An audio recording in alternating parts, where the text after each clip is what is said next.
개신교회 교인들이 어떻게 예수님을 믿게 되었는지 조사를 해보았다고 합니다. 그래서 조사를 해보니까 모태 신앙이 거의 21%나 됩니다. 그리고 부모나 배우자, 형제, 자매를 통한 전도가 27%입니다.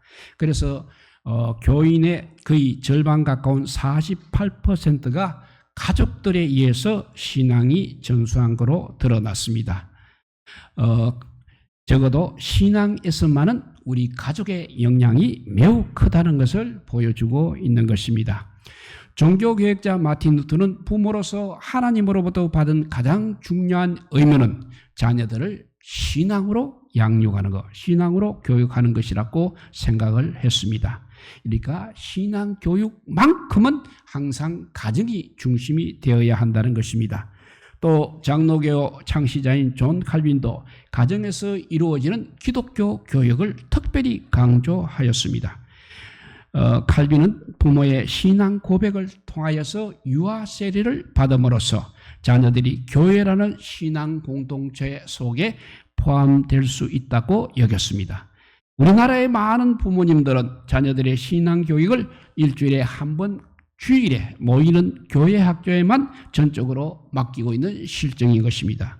바로 이것이 문제라고 합니다. 그러니 어릴 때는 그래도 교회에 다니게 됩니다. 그러나 장성하여 대학교에만 들어가도 부모 하나님을 떠나게 되는 일이 많이 생기게 된다고 합니다. 다시 한번 말씀을 드리면 자녀 신앙 교육은 부모님께 달려 있다는 것을 강조합니다. 오늘 본문 창세기를 보게 되면 창세기를 보게 되면 전반적으로 가정에서 일어나는 이야기가 줄을 이루고 있습니다. 아담과 하와의 가정에서 형 가인이 동생 아벨을 죽이는 비극이 생겼습니다. 또 내려와서 노아는 영적으로 도덕적으로 타락한 시대임에도 불구하고 가정교육을 그래도 잘 하여서 온 가족이 대홍수 심판에서 살아남은 유일한 가정이 되었습니다. 그 이후 아브라함의 가정과 그 아들 이삭의 가정, 그리고 그 아들 야곱의 가정에 이어서 그의 12아들의 가정 이야기 등 대를 이어가는 신앙 가정의 이야기를 담고 있는 게 창세기라 할 수 있겠습니다. 오늘 본문은 하나님께서 아브라함에게 하신 말씀입니다. 18절을 다시 읽어보면 아브라함은 강대한 나라가 되고 천하 만민은 그로 말미암아 복을 받게 될 것이 아니냐 했습니다. 하나님께서는 아브라함을 강대한 나라로 세상 모든 사람들에게 축복을 전달하는 축복의 통로가 될 것이라고 분명하게 약속하셨습니다. 오늘 우리는 그러니까 영적 아브라함이라 할 수 있겠습니다. 우리 가정은 정말 잘 되는 가정이어야 합니다. 우리 가정을 통하여서 이웃 사람들이 복을 받게 될 것이라고 약속하셨습니다. 그런데 이 약속을 할 때 아브라함에게는 자녀가 한 명도 없었다는 것입니다. 그러니까 무슨 강대한 나라가 된다는 말입니까? 라고 생각할 수 있는 것입니다. 그런 아브라함에게 하나님께서 말씀하셨습니다. 창세기 18장 14절에 보면 여호와께 능하지 못할 일이 있겠느냐? 기한이 이를 때 내가 너희에게로 돌아오리니 사라에게 아들이 있으리라 했습니다. 그 말씀대로 아브라함은 강대한 나라 이스라엘이 되었습니다. 오늘날까지 그 어느 나라도 이스라엘을 손대지 못하는 나라가 된 것입니다. 능치 못한 일이 없으신 하나님께서 믿음의 가정인 우리들의 가정을 반드시 아브라함의 가정처럼 잘되게 하시고 우리들의 가정에게 약속하신 하나님의 복은 반드시 이루어지게 되기를 축복드립니다.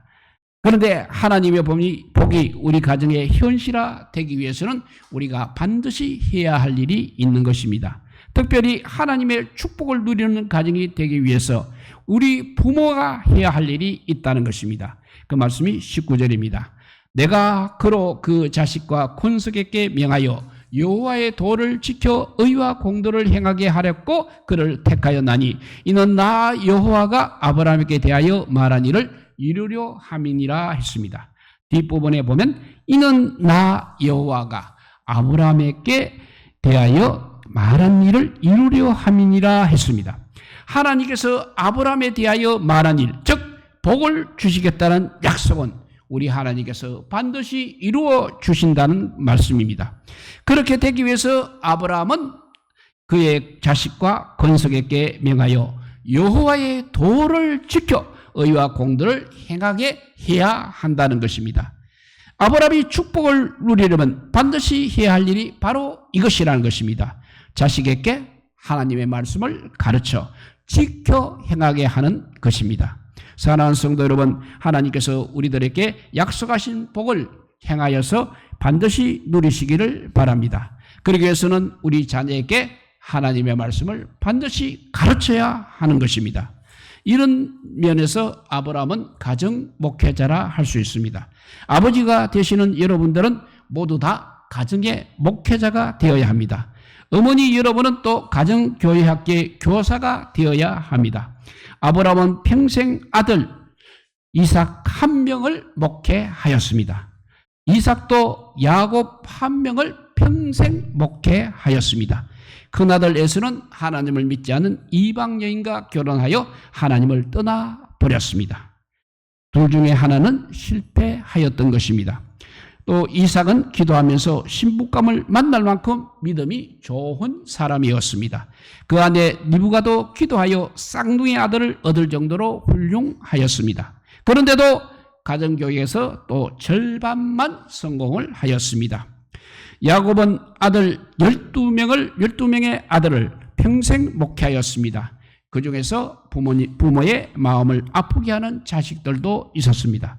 그럼에도 불구하고 구약에서는 자주 하나님 당신을 드러내실 때 이렇게 말씀하십니다. 나는 아브라함의 하나님, 이삭의 하나님, 야곱의 하나님이다 라고 말씀하셨습니다.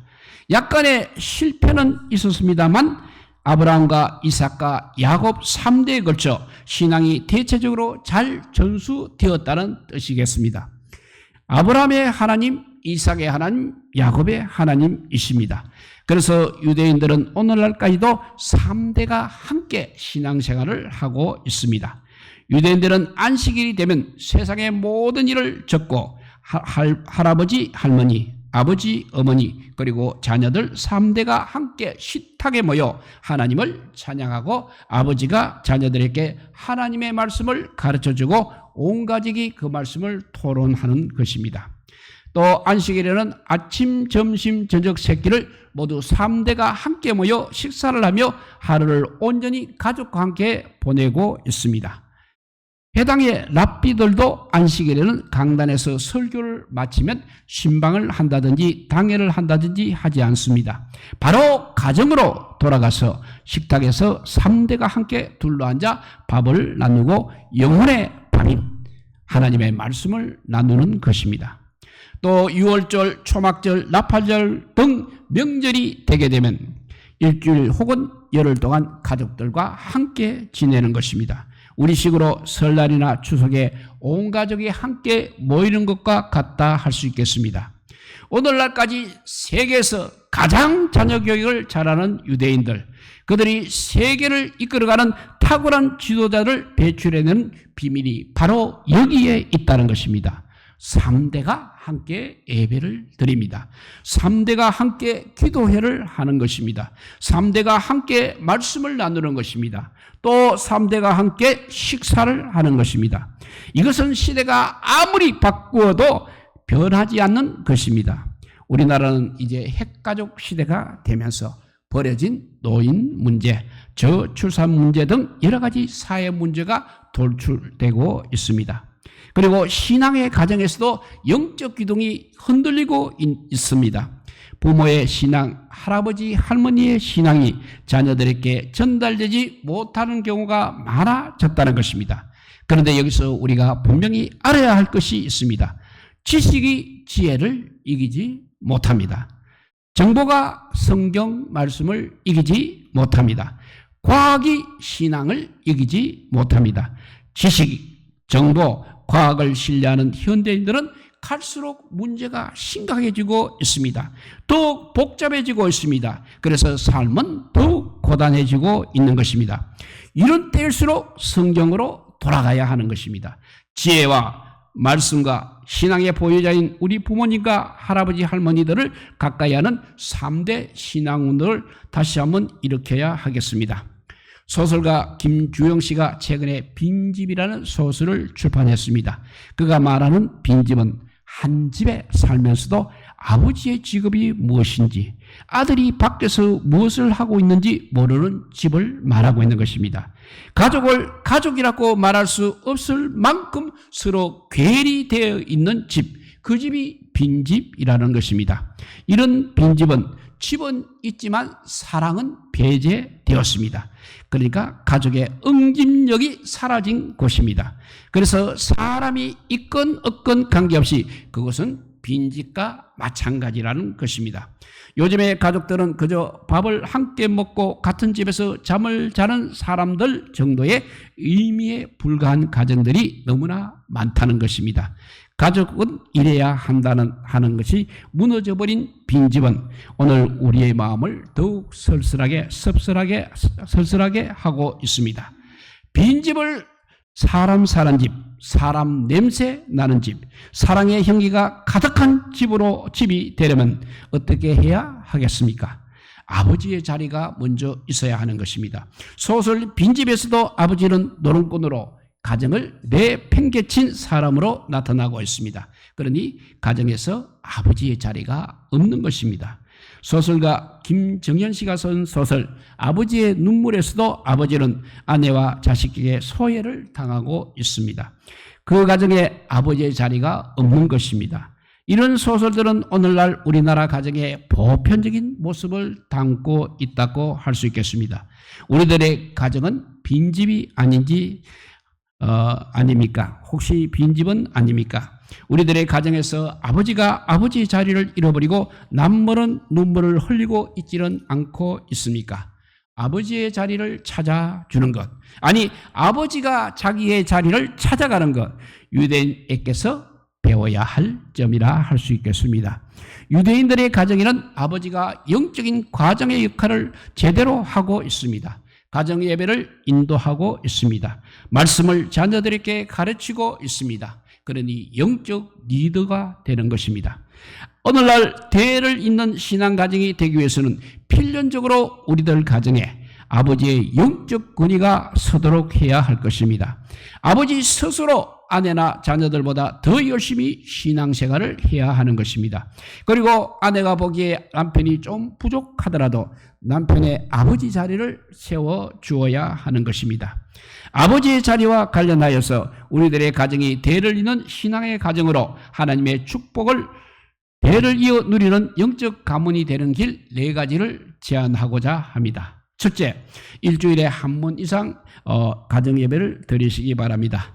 가정예배에 실패하는 이유는 시간을 정하지 않고 들쭉날쭉하기 때문입니다. 꼭 무슨 요일 몇 시에 예배를 드리도록 그 시간을 정하고 지켜야 할 것입니다. 그리고 예배에 참석할 때 옷을 단정하게 입어야 합니다. 왜냐하면 예배의 자세가 너무나 중요하기 때문입니다. 그리고 예배 시간을 단순하게 해야 합니다. 찬송을 부르고 성경을 돌아가면서 읽습니다. 그리고 아버지가 말씀을 하든지 가족들이 돌아가면서 그 말씀에 대한 느낌과 깨달음을 말하게 하는 것입니다. 그리고 한 주간에 있었던 이야기를 서로 나누는 것입니다. 마지막으로 돌아가면서 한마디씩 간단하게 기도해야 할 것입니다. 이렇게 일주일에 한 번 이상 가정예배를 드리시기 바랍니다. 두 번째는 주일 새벽에는 자녀 손들과 함께 새벽기도에 반드시 참석하시기 바랍니다. 매일 새벽 기도하는 가문, 그 가문이 바로 아브라함의 복을 받는 가문인 것입니다. 우리 가정이 새벽 기도하는 가문의 전통을 반드시 만들어 가시기를 바랍니다. 세 번째입니다. 가정에서 자녀와 함께 그달의 말씀을 암송하는 것입니다. 하나님은 바로 말씀이십니다. 말씀을 통하여 우리의 자녀들이 하나님을 만나게 되는 것입니다. 말씀을 암송함으로 시냇가에 심은 나무같이 형통한 가정이 되는 것입니다. 네 번째입니다. 이 모든 일을 아버지가 책임지고 운영하시기 바랍니다. 아버지가 가정예배를 이끌고 아버지가 자녀와 함께 새벽 기도를 하고 아버지가 자녀와 함께 하나님의 말씀을 암송하시기 바랍니다. 아버지가 영적 가장이 되어야 하는 것입니다. 오늘 어버이 주일을 맞이하여 우리 교회 모든 성도들의 가정이 아브라함과 이삭과 야곱의 가정같이 3대가 신앙생활하는 가정, 대를 잇는 신앙 가정이 되어 하나님의 축복을 받는 훌륭한 영적 가문을 세워나가시기를 주님의 이름으로 축복드립니다. 기도하겠습니다. 사랑의 하나님 감사합니다. 마지막 때일수록 아버지와 많은 질서가 무너졌습니다. 정말 하나님께서 천지를 창조하시고 갈수록 아버지여 자꾸 무너져가는 아버지여 주님의 말씀이 자꾸 무너져가고 있습니다. 그런 가운데 이제 분연히 일어서는 믿음의 가정이 되기 위해서 오늘 아버지여 귀한 말씀 우리에게 주신 것 감사합니다. 이 가정에 아버지여 가정 예배가 살아나고 새벽기가 살아나고 말씀을 암송하면서 영적인 가부장이 영적인 아버지가 되어서 모든 가족의 아버지의 신앙을 책임지는 귀한 가정들이 되게 하여 주시기를 간절히 빌고 원하오며 우리 구주 예수 그리스도 이름으로 기도드리옵나이다. 아멘. 찬송가 559자입니다.